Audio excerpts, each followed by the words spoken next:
blaai na Markus 10.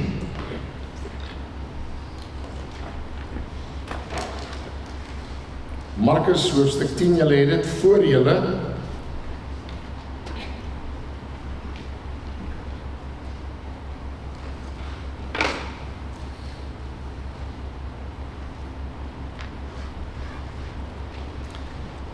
Markus 10 vers 13 tot en met 16. So kom ons blaai, diegene wat Bybels het, kan daarna toe blaai. Hulle het kindertjies na Jesus gebring, sodat hy hulle kon aanraak. Maar die disippels het hulle berispe. Toe Jesus dit sien, was hy verontwaardig en het vir hulle gesê, laat die kindertjies na my toe kom en moet hulle nie langer verhinder nie, want die koninkryk van God behoort aan mense soos hulle. Amen. Ek sê vir julle, wie die koninkryk van God nie soos 'n kindjie ontvang nie, sal beslis nie daarin gaan nie. Hy neem hulle toe in sy arms en seën hulle, terwyl hy sy hande op hulle lê. Tot sover lees ons saam met die woord van die Here.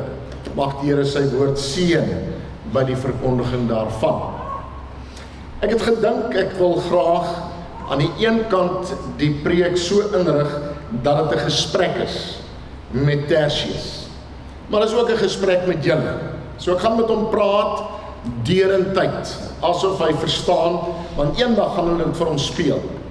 Eendag wanneer hy groot is. En hopelik gaan hulle dit meer as een keer vir ons speel, en gaan hy dink oor die woorde wat vandag vir hom gesê word, deur 'n man wat hy nie eers ken nie. Maar ek wil vir hom vertel, en daarmee saam wil ek vir julle ook vertel, van 'n insident wat ek die afgelope tyd beleef het. 'n ondervinding. Nou die dag toe besluit my vrou, dat ons behoort die tronk te besoek. Ons ry toe daar na Fremantle, en ons gaan op die toer deur die tronk. Nou Tertius, ek kan vir jou vertel, dit is nou ongelukkig nie die beste plek om te gaan 'n Saterdag deurbring. En ek kan vir julle sê, dit is 'n merkwaardige belewenis en ervaring. Want dit was my 'n groot skok om te moet hoor dat klein kindertjies, wat so min van 'n oortreding gehad het, soos om 'n stukkie brood te steel in Engeland, hulle het op die ouend hier beland in die tronk. Nie net kindertjies nie, maar selfs kindertjies, so jonk as 8 of 9 jaar. Maar natuurlik was daar ander mense ook. Maar die manier waarop dit gedoen was hulle was voorberei vir 'n lewe. Daar was 'n plan agter dit alles, van hoe daar met die kinders gewerk is. Wie van julle het al die toer gedoen by die tronk? Dat ek net eers daardie boodskap kry, so min of meer die helfte van die gemeente. So wat toe gebeur is, die plan was, dat ons gaan vir jou in 'n sel toesluit, solitary confinement, jy gaan alleen bly vir maande aan een, ons gaan jou afbreek, en jy gaan geen identiteit hê nie, jy het net 'n nommer. En dan gaan ons op 'n stadium vir jou uithaal. En dan gaan ons jou insit tussen 'n groot klomp ander mense, en dan gaan ons kyk of jy oorleef. So, dit is hoe dit in mekaar gesteek het. Nou Tertius, jy is gebore in 'n liefdevolle familie, en in 'n gemeente wat vir jou ja sê. 'n gemeenskap van gelowiges. Jy gaan nie dit beleef nie. Maar daar is nog 'n paar ander dinge wat ek met jou moet deel, wat jy ook moet verstaan, en wat ons as gelowiges baie deeglik moet verstaan. En dit is, dat daar in die tronk 'n kerk was. En as jy in die kerk instap, of in die saal wat die kerk gevorm het, dan skielik was die kontras ontsaglik. Jy stap in, en skielik is daar vensters wat nie tralies het, en die lig skyn in van buite, en al die simbole van 'n kerk. En weet jy wat? As jy kon sing, dan het jy die binnebaan gehad. Dan het jy 'n beter lewe gehad. Want die bedoeling was, by die kerk, binne die gemeenskap, daar waar ons jou kan op die regte pad bring, daar as jy daar jou kan tuis vind, sal dit met jou beter gaan, en dan het jy 'n toekoms. So was hulle gemanipuleer.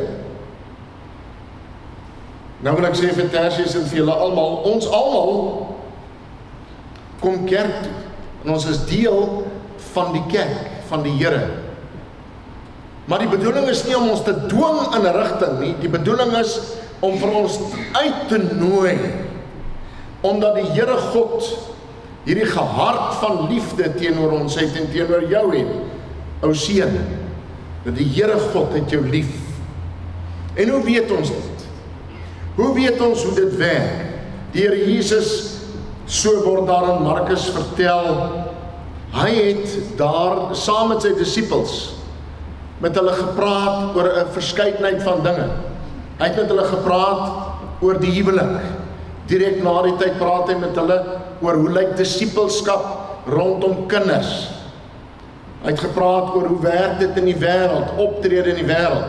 En terwyl hy besig is om al die dinge te verduidelik en al die vrae wat mense na hom toe slinger te beantwoord, toe het daar iemand kinders na die Here toe gebring.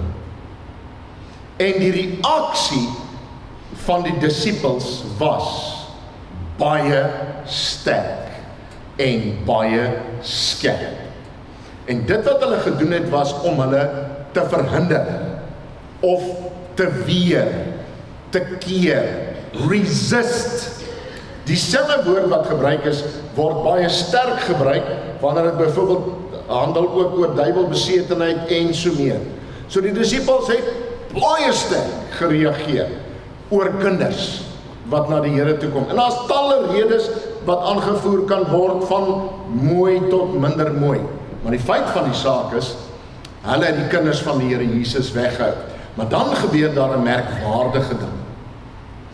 Wanneer het die Here kwaad geword in die Bybel? So kom ons toets gou julle Bybelkennis. Wanneer het die Here kwaad geword in die Bybel? Julle hoef nie die teks aantaal nie, gee my sommer net 'n aanduiding van die gebeurtenis. Iemand te antwoord? Julle was nie daarop voorberei dat ek julle gaan vra nie. Ja? Tafels omgegooi. Verkeerd. Die Bybel sê nie dat hy kwaad was nie. Dis nie wat daar staan nie.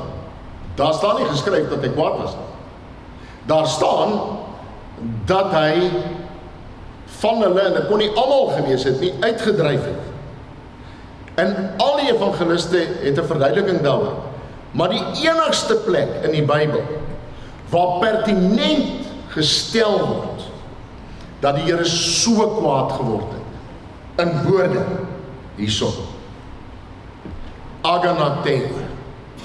Hy was kwaad. So as jy wil wonder, wat maak die Here kwaad? Regtig kwaad. Dan is dit oor die kinders wat van hom weggehou is. Nie net die kinders nie, laat ons dit ook vir mekaar sê, maar dit gaan oor hulle posisie.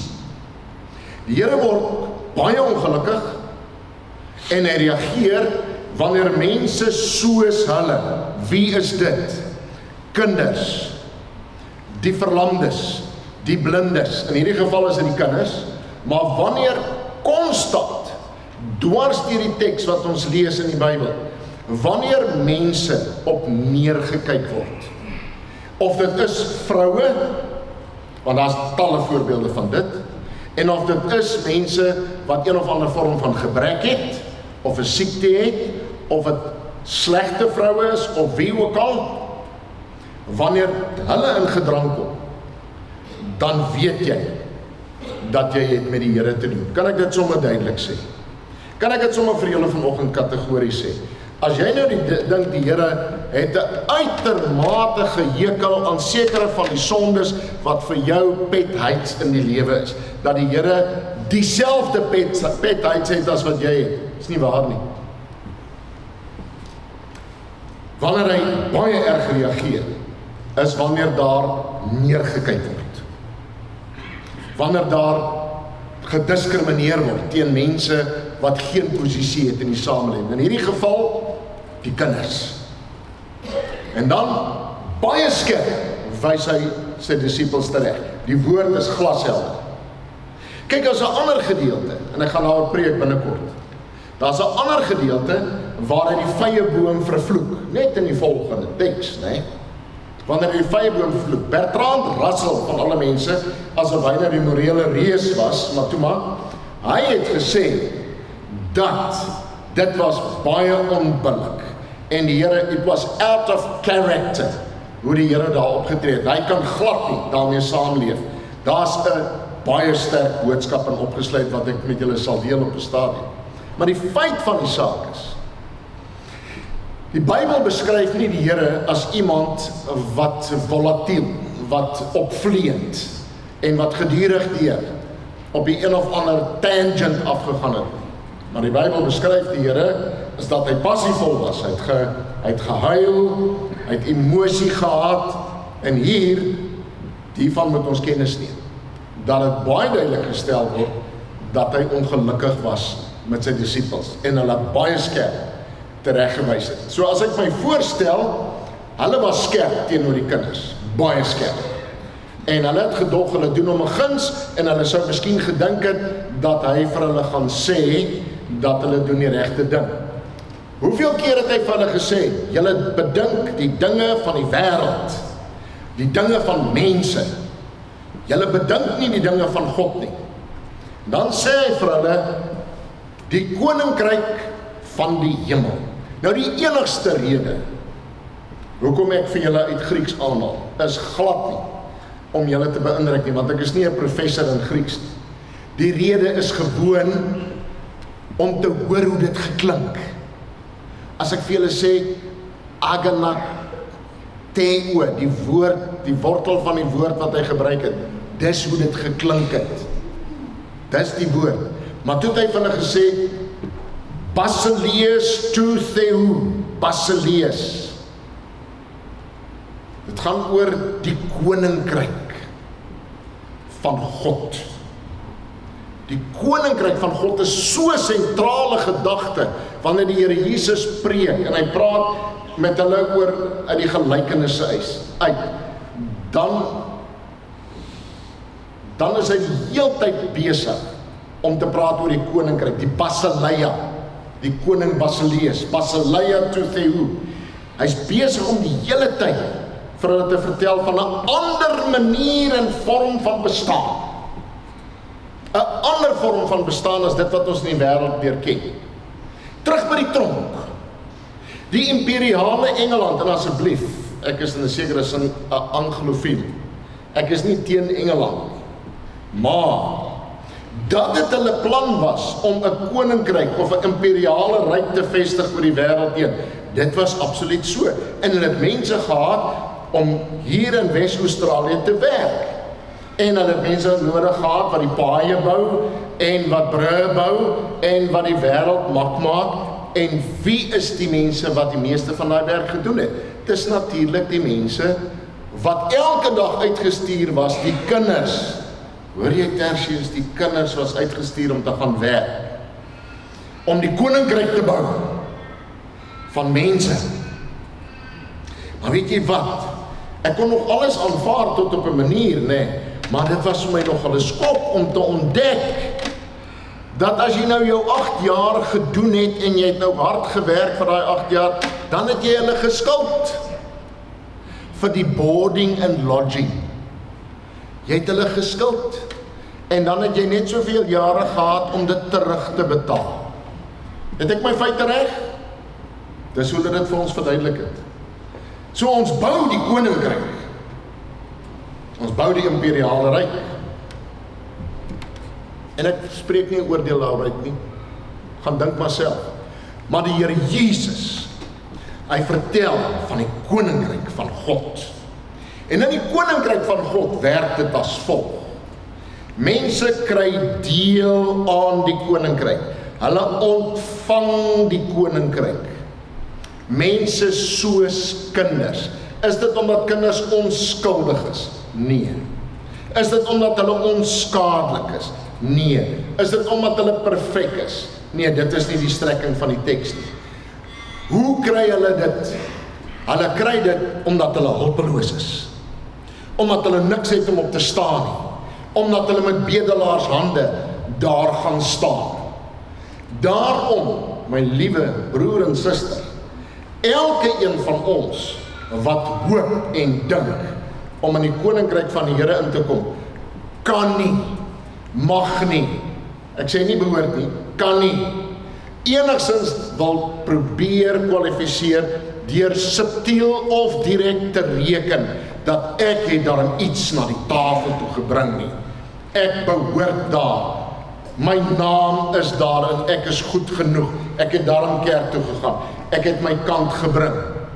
Selfs as jy 'n ou mens is, Tertius, en selfs as jy 'n ou mens is, wie ook al in hierdie gemeente sit, dan sit jy in die koninkryk eendag, omdat jy dit van die Here ontvang het. Wanneer ons 'n kind doop, want van die vroegste tye af van die kerk, het hulle dit duidelik gestel, dat hierdie teks het te doen met die doop. Hoekom? Want in die doop is dit 'n ontvangs. In die doop gaan dit moenie die water weer nie, moenie mense belemmer nie, laat hulle die genade ontvang. Kinders van gelowige ouers word gedoop. Nêrens word kinders van ongelowige ouers gedoop nie, maar kinders van gelowige ouers word gedoop. Dieselfde teks word gebruik deur almal, of jy inseën of doop. Selfe basis waarop hulle dit gebruik. Maar die punt is, hoekom ons 'n kind kan doop en mag doop, is omdat dit gaan oor die onbevange, onbegrensde genade van ons Here Jesus Christus, wat aangebied word aan 'n hulpelose. Daar is die definisie. As ons daaraan peter, is ons op baie dun en terrein, baie gevaarlike terrein. Want wat wil ons eintlik sê? Dat almal moet eers kwalifiseer. So wie van ons kwalifiseer? Wie van ons is goed genoeg, ooit goed genoeg? Die disippels en die skrifgeleerdes, hulle het hulle besig gehou met vrae soos wie die belangrikste is en wie die eerste is. Nou gaan kyk 'n bietjie hoe die Here elke keer daarop reageer. Dit word gegee. Die koninkryk van God word gegee. Dit beteken nie dat wat ons doen onbelangrik is nie. Ons dien die Here, maar dit dra geen gewig nie. Dit dra geen gewig in terme van om tot saligheid te kom nie. As ek nie verstaan dat dit 'n geskenk is uit God se hand, al verstaan hulle nog nie daar die omvang daarvan. Mense, hoeveel van ons, wie van ons verstaan die totale omvang van God se genade en liefde wat hy in jou en my betoon en gaan betoon en asseblief gaan moet betoon wanneer ons die dag ons oë toemaak? Hoe kan ons ooit daaroor wonder dat dit net genade is? Ek het 'n vriend wat altyd sê, as daar mense so beklei oor die doop, en ek verstom my altyd, dat mense so kategories kan hulle besig hou met hulle waarhede. So absoluut, hulle is so oortuig, kategories oortuig van hoe dit werk rondom die doop. Jy's verkeerd en ek is reg. Waar is die konsep en die verstaan van die genade? Dis wat my vriend altyd sê. As mense die genade verstaan, as hulle iets verstaan daarvan, het hulle al hoe minder 'n probleem om die doop te bedien aan 'n kind. Maar nie te veel aflei wat ek sê nie, hoor wat ek sê. Wat staan in hierdie teks? Die koninkryk van God behoort aan mense soos hulle. Hulle wat niks het om op te roem nie. Hulle wat aan die ontvang kan staan. Hulle wat smeek en kyk. Dis wat die Here Jesus Christus aan die kruis kom doen. Ek kan nie daar hang en iets bewerkstellig nie, behalwe om 'n prys te betaal. Maar hy hang aan die kruis, plaasvervangend, sodat hy hulle kan seën. Hy's nog op pad soontoe. Wat het die seëning te doen? Hier doop ons 'n kind en ons praat van die seëninge van God wat op hom rus. In die Ou Testament, gaan kyk van Abraham, wat Isak wat vir Jakob seën, Jakob vir Isak seën vir Jakob en Esau, Jakob seën die nageslag. Wat is die bedoeling daarachter? Wat kry jy met die seëning? Jy kry die besitreg, jy kry die naam, jy kry as ware die voortgang van alles wat behoort aan die een wat die seën uitspreek. Wanneer die Here Jesus 'n seën uitspreek oor 'n kind, dan ontvang daardie kind. Tersius, onthou wat ek vandag vir jou sê.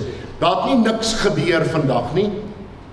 En ek weet daar's 'n paar mense wat nou sal sê, wag so 'n bietjie, maar dit nou nie te ver vat nie. Dan wil ek vir hulle vra, wat het gebeur vandag? Was dit 'n leë teken? Bloot net 'n teken wat wys na iets, of is die teken gevul met die Here Jesus Christus self wat seën, die beloftes, homself verbind aan jou en my in die doop. So terloops, as jy, wanneer jy 'n volwassene is, gedoop word, en ek het nou die dag weer 'n stuk daaroor gaan lees, van iemand wat volwasse doop voorstel, en ons praktiseer beide. Die realiteit is, hy skryf, selfs wanneer 'n volwassene gedoop word, is die inhoud van die doop Jesus, en wat hy gedoen het, en wat hy beloof, en wat hy bewerkstellig. Die klem lê op God in sy genadige werking. Selfs mense wat ander opinies het hieroor, sal vir jou sê, pas op, dis nie maar net bloot gereduseer tot 'n besluit van 'n mens op grond van sy of haar geestelike groei nie. Wat is dit? Doop se inhoud is Jesus Christus, sy seëninge, sy verlossing. Dis waarvan dit 'n teken is van die afwassing, van die bad van die wedergeboorte, of jy as kind gedoop word of nie. Dis die inhoud van die doop. Daarom, my broer, wil ek vir jou sê, gaan luister maar na die preek, maar jy, op 15 gaan jy dit nog nie mooi verstaan nie. Maar op 35 gaan jy waarskynlik al iets van die lewe beleef het. En dan gaan jy al begin vir jouself afvra, maar hoekom sê mense, ek moet eers sis wees en so wees? Ek moet eers op daai vlak wees, dan is ek goed genoeg om deur die Here aanvaar te word. En stelselmatig vat daar pos 'n gedagte my mense, ek moet goed genoeg wees om te kwalifiseer. En so verstaan hulle al hoe minder, soos wat hulle vorder met die jare, al hoe minder die rykwyte van die genade, die diepte van die genade. En dan sing ons gelukkig, Amazing grace, how sweet the sound that saved a wretch like me. I once was lost, but now am found, was blind, but now I see. En die disciples was blind, om te verstaan die koninkryk van God werk met ander terme en ander voorwaardes as hoe hulle koppe gewerk het.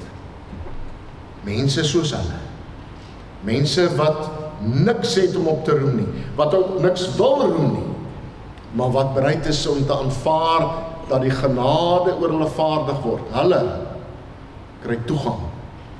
Hulle word gaan by mekaar gemaak in die steegies en in die strate. En hulle kan inkom. Dis hoe jy inkom. En dan as jy in is, dan begin ons om te leer om die Here te dien. En ook vir ander mense te gaan haal. So Tersius, ek het 'n laaste boodskap, maar is ook 'n boodskap van die gemeente. Dis hoekom ons nie die rol van die disippels moet speel, deur vir mense die hele tyd die vinger te wil wys. En die hele tyd wil laat kwalifiseer. Where is the grace? Where is the loving kindness of the living God towards, teenoor mense wat gemarginaliseerd is? Waar is dit? Daar was 'n tyd Gelukkig is daardie tyd verby. Dat as ek dit so gesê het, dan was ek beskuldig van allerhande dinge. Dinge soos liberale godsdienst en swart teologie, bevrydingsteologie. Was dit nooit mooi as Suid-Afrikaners agter die kap van die Bybel gekom, dat as ek, as 'n oud Suid-Afrikaner, nie kom staan met bedelaars hande voor die Here, dan is die deur na die koninkryk nie oop nie. Gaan dink en gaan bid aan mense soos hulle. Amen.